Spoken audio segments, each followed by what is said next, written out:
Mapagpalang araw mga ka-PNN, nandito tayo ngayon sa Bulwagang Lapu-Lapu kung saan tuloy-tuloy ang mga tauhan ng Philippine National Police sa pagre-repack ng mga food packs na gagamitin para sa mga naapektuhan ng bagyong Opong. Umaga pa lang ay nagkaroon na ng repacking ng food packs sa mga tauhan ng Police Community Affairs and Development Group sa Bulwagang Lapu-Lapu sa Campo Crame, Quezon City ngayong araw. Ito ay pinangasiwaan ni Police Colonel Joel T. Ada, ang Chief of Staff ng PCG, sa ilalim ng pamumuno ni Police Brigadier General Marvin Joe Saro, ang Direktor ng Police Community Affairs and Development Group. Gagamitin ng mga food packs sa mga pamilyang naapektuhan ng bagyong Opong. Ang food packs ay naglalaman ng bigas, delata, noodles, kape at mga gatas.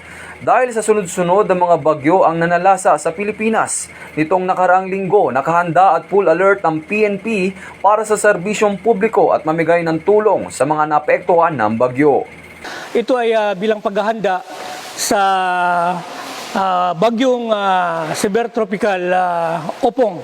At ito naman ay regular na ginagawa pag may mga kalamidad na darating, kung sakali na mga ilangan ay nakahanda na yung mga food packs para ipamigay natin initial na ayuda sa mga nangangailangan pagka may calamity.